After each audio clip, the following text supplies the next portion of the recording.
Hello and welcome to the Coding Bytes. I am Abhishek Parmar, and in this video we are going to solve some questions of data structures and algorithm which were asked on 7 September 2020 in Capgemini online test. But before starting this video, if you have not subscribed to the channel, please subscribe and press the bell icon so that you never miss any update.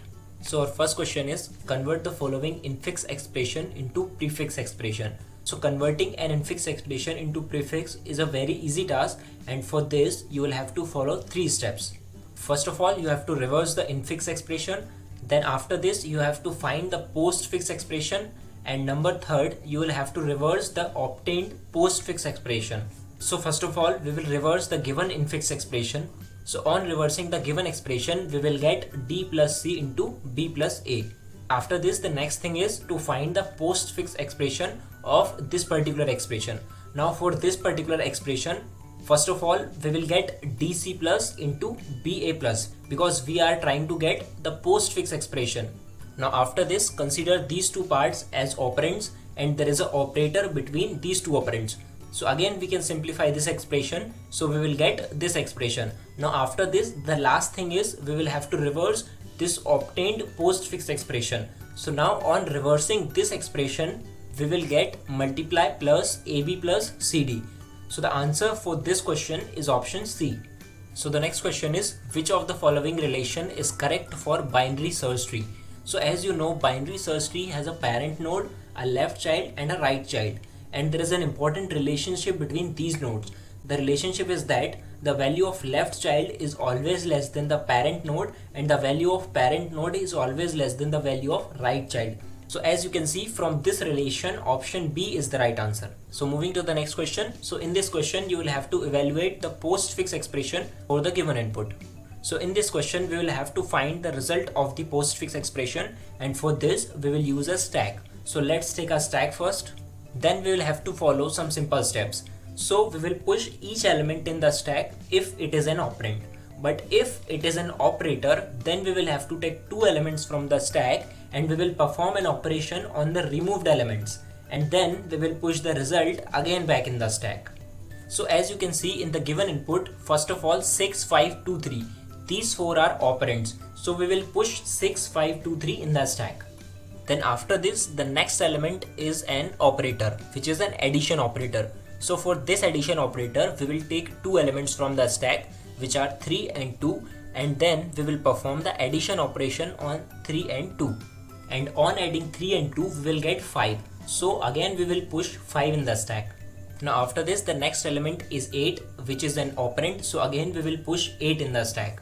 Now after this, the next element is an operator, which is a multiplication operator. So in this case, again we will take 2 elements from the stack, which are 8 and 5. And on multiplying 8 and 5, we will get 40. So again we will push 40 in the stack.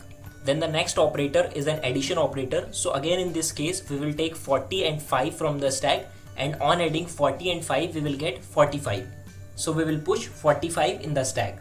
Then the next element is 3. So we will push 3 in the stack. Then again we have an addition operator. So in this case again we will take 3 and 45 from the stack, and on adding 45 and 3, we will get 48. So again we will push 48 in the stack. Now at the end, we have a multiplication operator. So for one more last time, we will take 48 and 6 from the stack, and on multiplying 48 and 6, we will get 288.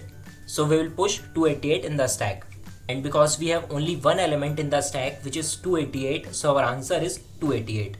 Moving to the fourth question. So the question is, consider a circular queue which hold maximum of 6 elements.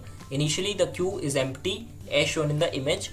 Follow the steps provided and find out the correct option. So in this question you have 4 steps given, and as you can see there is a circular queue which is empty in initial condition. So you will have to first of all apply 4 steps which are given in this particular circular queue, and then after this you will have to find the position of front and rear, and in the options you will have 4 figures. So you will have to match your output with the 4 options given, and you have to pick any one option. So first of all, as you can see, our front and rear are pointing to the 0th index of this circular queue, and we have the first step, which is insert 11 to the circular queue. So first of all, we will insert 11 in this circular queue at the 0th index. Then in the next step, you have to insert new elements 22, 33, 44 and 55. So you have to insert 4 elements in this circular queue. Now after inserting 22, 33, 44 and 55, our queue will become like this. Now in the third and fourth step, you have to delete an element. So collectively we can say we will have to delete 2 elements from this circular queue. Now as you know, in circular queue, when we delete an element, we simply increment front by 1. So after deleting 11 and 22 from the queue, our front will now point to the second index of this circular queue and rear will point to the fourth index of this circular queue. So you will find the exact same diagram in the options and you will have to select that. Moving to the last question of this video. So in an empty BST, insert the following elements in a similar sequence. Which element will be at the lowest level? Now in this question, we will have to first create a binary search tree and then only we can find the element at the lowest level. So first of all, we will take the first element as the root of the tree, which is 105. And then we will follow the simple rule that if our element value is less than the inserted node in the tree, then we will add this node in the left of the particular node and vice versa. Now as you can see, our next element is 95. So 95 is less than 105.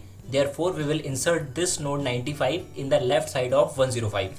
Now we have 122. So as you can see, 122 is greater than 105. So we will insert 122 on the right hand side of 105. Now the next element is 99. So as you know, 99 is less than 105. So we will go towards the node 95. Now from 95 we will compare 99. So as you can see, 99 is greater than 95. So we will insert 99 at the right hand side of the 95. Then our next element is 97. So as you can see, 97 is less than 99. So we can simply add 97 on the left side of 99. Now our last element is 120. So as you can see, 120 is greater than 105. So we will move toward 122. And on comparing 120 with 122, we can simply say 120 is less than 122. So we will insert 120 at the left hand side of 122. Now from this diagram of binary search tree, you can simply say the element which is at the lowest level is 97. So our answer is 97. I hope all the explanations were clear, but still if you have any doubt, you can ask me in the comment section below and don't forget to subscribe the channel. Thanks for watching.